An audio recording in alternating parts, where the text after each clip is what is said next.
అధికారం ఇస్తే మీకు సేవట చేయడం పోయి ఇసుక మాఫియా వీళ్ళు దందాలు ఇలాంటివి చేసి సంపాదించుకున్న డబ్బులే, మీ డబ్బులే.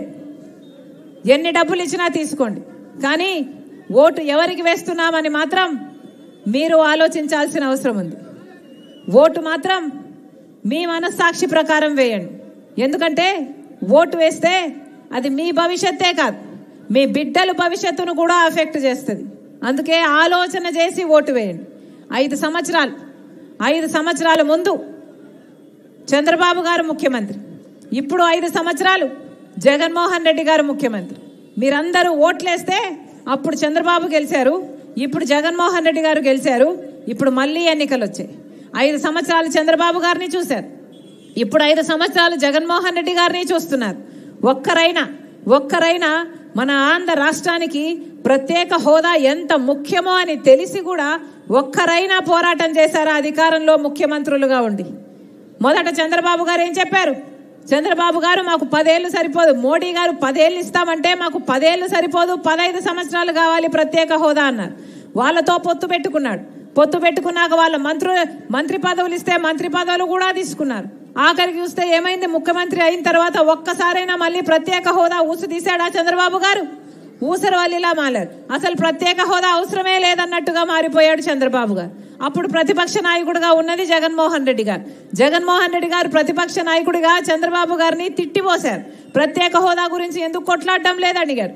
జగన్మోహన్ రెడ్డి గారు నిరాహార దీక్షలు చేశారు. మాకు అధికారం ఇవ్వండి, బీజేపీ మెడలు వంచుతాము, ప్రత్యేక హోదా తీసుకొస్తామని వాగ్దానాలు చేశారు. ఆఖరికి జగన్మోహన్ రెడ్డి గారు మూకుమ్మడి రాజీనామాలు చేద్దాం రండి అని చంద్రబాబు గారిని కూడా రమ్మన్నారు.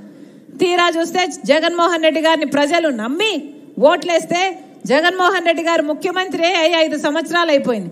ఒక్కసారైనా ఈ 5 ఏళ్లలో ఒక్కసారైనా జగన్మోహన్ రెడ్డి గారు ప్రత్యేక హోదా కోసం ఒక్క నిజమైన ఉద్యమమైనా చేశాడా? నిజమైన ఉద్యమమైనా? అసలు ప్రత్యేక హోదా మనకు ఎంత ముఖ్యం, మన బిడ్డలకు ఎంత ముఖ్యం? ప్రత్యేక హోదా మనకు వస్తే ప్రతి నియోజకవర్గానికి ఒక 100 పరిశ్రమలు వస్తాయి. ప్రతి నియోజకవర్గంలో ఒక 100 కొత్త పరిశ్రమలు వస్తే మన బిడ్డలకు ఎన్ని ఉద్యోగాలు వస్తాయి, ఎంత అభివృద్ధి జరుగుతుంది. మన రాష్ట్రం ఎక్కడికో వెళ్ళిపోయేది. పక్కన కర్ణాటక కాదు, చెన్నై కాదు, తెలంగాణలో కాదు, ఇలాంటి ఎన్నో దాటుకుంటూ వెళ్ళిపోయేది ఆంధ్రప్రదేశ్. కానీ వచ్చిందా ప్రత్యేక హోదా? ఇప్పుడు ప్రతిపక్షంలో ఉన్న చంద్రబాబు గారు పట్టించుకోవడం లేదు, అధికారంలో ఉన్న జగన్మోహన్ రెడ్డి గారు పట్టించుకోలేదు. ఎందుకంటే బీజేపీతో వాళ్ళకు దోస్తీ ముఖ్యం కాబట్టి ఆ దోస్తీ కోసమని ప్రజల ప్రయోజనాలను తాకట్టు పెట్టేశారు చంద్రబాబు గారైనా జగన్మోహన్ రెడ్డి గారైనా. చంద్రబాబు గారికేమో మోడీతో పొత్తు, జగన్మోహన్ రెడ్డి గారు మోడీకి తొత్తు. ఇదే జరుగుతుంది మన రాష్ట్రంలో. చంద్రబాబు గారికి బహిరంగ పొత్తుంటే జగన్మోహన్ రెడ్డి గారికి మోడీతో ఒక రహస్య పొత్తు ఉంది.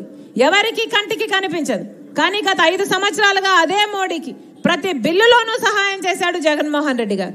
అదాని, అంబానీ ఎవరికి ఏ సహాయం కావాలంటే, ఏ బీజేపీ నాయకుడు ఏ పదవి కావాలన్నా, ఏ ప్రాజెక్టు కావాలన్నా యథేచ్ఛగా ఇచ్చుకుంటూ పోయాడు జగన్మోహన్ రెడ్డి గారు. ఎందుకు బీజేపీకి బానిసలుగా మారారు? వీళ్ళు బీజేపీకి బానిసలుగా మారడమే కాకుండా రాష్ట్ర ప్రజలను కూడా బానిసలుగా చేస్తున్నారు. ఈరోజు బీజేపీ పార్టీ అధికారంలో లేదు మన రాష్ట్రంలో. ఒక్క ఎమ్మెల్యే గెలుచుకోలేదు బీజేపీ పార్టీ.